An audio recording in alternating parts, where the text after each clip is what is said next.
Good morning aspirants. Telangana public service కమిషన్కి సంబంధించి Telangana group 2 examination complete అయిందనమాట. అయితే ఏపీపీఎస్సీ గ్రూప్ 2కి ఏం సంబంధం అంటే, ఒకసారి మీరు తెలంగాణ గ్రూప్ 2కి సంబంధించిన ఎకానమీ క్వశ్చన్ పేపర్ను పరిశీలించండి. తెలంగాణ ఎకానమీని పక్కన పెట్టి ఇండియన్ ఎకానమీని పరిశీలించండి. ఇందులో 2022 ఫైనాన్షియల్ ఇయర్కి సంబంధించిన క్వశ్చన్స్ని కూడా ఎగ్జామినేషన్లో క్వశ్చన్ చేయడం జరిగిందనమాట. దాంతోపాటుగా క్వశ్చన్ ట్రెండ్ ఎలా ఉంది అనేది మీకు ఒక అవగాహన రావడం జరుగుతుందనమాట. నాకు టైం దొరికితే నేను క్వశ్చన్స్ని ఎక్స్ప్లెయిన్ చేయడానికి ట్రై చేస్తాను. మీరు కూడా ఒకసారి ఆ క్వశ్చన్స్ ఎలా ఉన్నాయి, ఏ విధంగా అడిగాడు, మోడల్ ఎలా ఉంది అన్న విషయాలను మీరు కూడా ఒకసారి పరిశీలించండి. ఏపీపీఎస్సీ గ్రూప్ 2 ఎగ్జామినేషన్ కూడా ఎకానమీ పేపర్కు అది మీకు కొంతవరకు హెల్ప్ అయ్యే అవకాశం ఉంటుందన్నమాట. కరెంట్ ఎకానమీ అడిగాడు, బడ్జెట్ అడిగాడు, సర్వే అడిగాడు, స్టేటిక్ ఎకానమీ పార్ట్ పైన కూడా క్వశ్చన్ చేయడం జరిగిందనమాట. మీకు టైం ఉంటే ఒకసారి ఆ క్వశ్చన్ పేపర్ను పరిశీలించండి. ఇక మన కరెంట్ ఎకానమీ టాపిక్కి వస్తే, సావరిన్ గోల్డ్ బాండ్ల పథకం, దీన్నే ఎస్జీబీ అని షార్ట్కట్లు కూడా పిలవడం జరుగుతుందన్నమాట. ఇది ఎందుకు మన ఎగ్జామినేషన్ పాయింట్ ఆఫ్ వ్యూలో ఇంపార్టెంట్ అంటే, త్వరలో గవర్నమెంట్ ఆఫ్ ఇండియా ఈ పథకాన్ని రద్దు చేయబోతుందన్నమాట. అందువల్ల ఇది వార్తల్లోకి రావడం జరిగింది. మన ఎగ్జామినేషన్ పాయింట్ ఆఫ్ వ్యూలో ఇంపార్టెంట్ అనమాట. ఎందుకు రద్దు చేయబోతోంది, దీనికి గల కారణాలు ఏంటివి అనేది మనం వీడియో లాస్ట్లో డిస్కస్ చేద్దాం. దానికన్నా ముందు ఈ పథకం యొక్క బ్యాక్గ్రౌండ్ ఏంటి, ఎప్పుడు స్టార్ట్ చేశారు, దీని యొక్క లక్ష్యం ఏంటి, ఇలా మొదలైన అన్ని అంశాలను డిస్కస్ చేశాక ఎప్పటి నుంచి ఈ పథకాన్ని రద్దు చేయబోతున్నారో మొదలైన విషయాలను మనం డిస్కస్ చేద్దాం. ఎగ్జామినేషన్కి అవసరమైన పాయింట్స్ అన్నిటిని మనం కవర్ చేద్దాం. ముందుగా ఈ పథకం గురించి తెలుసుకోవాలంటే, ఈ పథకానికి సంబంధించి అతి ముఖ్యమైన పాయింట్ ఒకటి గుర్తుపెట్టుకోవాలన్నమాట.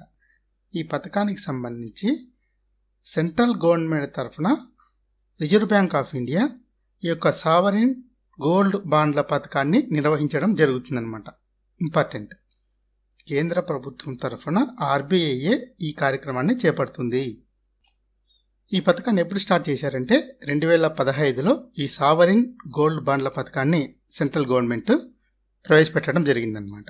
అంటే దీంట్లో ఏంటంటే, 1 గ్రామ్ బంగారాన్ని 1 యూనిట్గా జారీ చేయడం జరుగుతుందన్నమాట.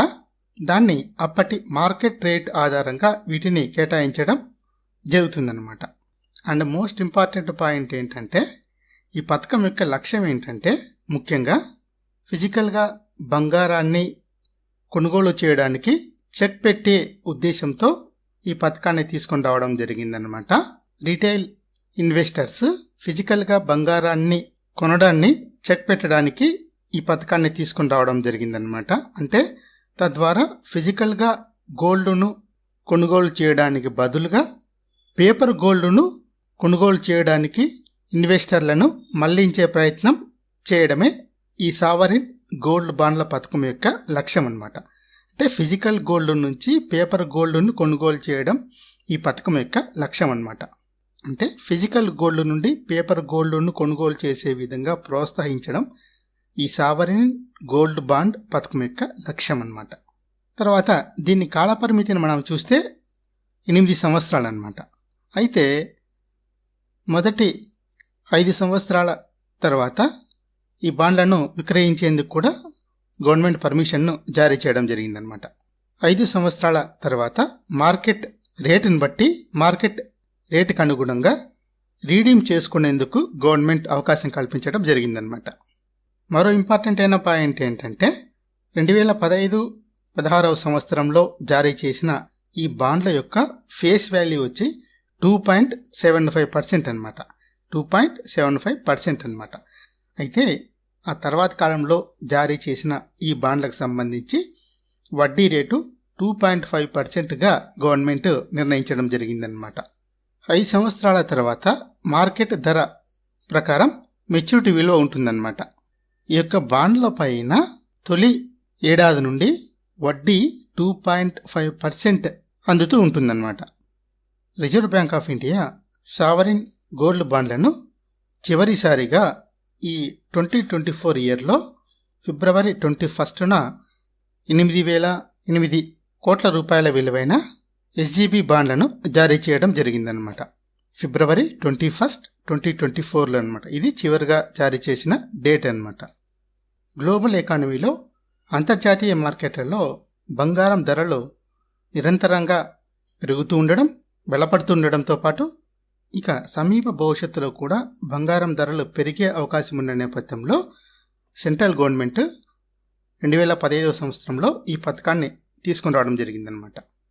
ఇక్కడ మనం లాస్ట్ ఫైనాన్షియల్ ఇయర్లో చూస్తే ఈ యొక్క బాండ్ల విలువ 26,852 కోట్ల రూపాయలుగా ఉందన్నమాట.